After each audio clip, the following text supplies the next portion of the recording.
सामने हम थोड़ा बहुत सुनाई, बाकी रउआ सब आशीर्वाद देव जा। हमने के तीनों बहन के और पारंपरिक गीत बा जौन हमने के यहाँ गावल जाला वो सुनाई।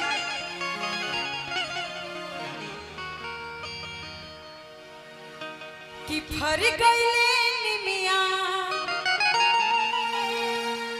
ओलर गइले डढ़िया से नाई, कि फर गइले निमिया ओलर गइले डढ़िया से नाई, मैया रानी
अंगनवा जब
घर परिवार सुहाग बाल बच्चा हमार आबाद रखो।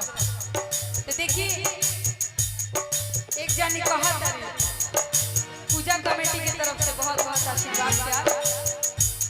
आई अपने तालक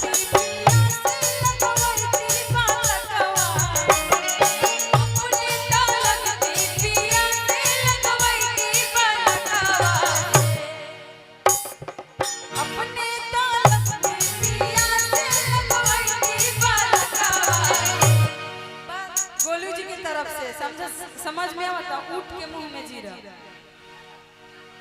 हमने के गोलू जी की तरफ से 100 रुपया के आशीर्वाद।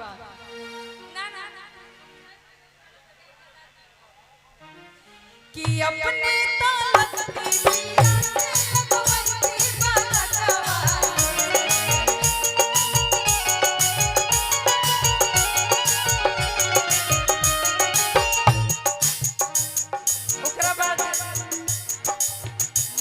माछी के जनसंख्या ढेर बजे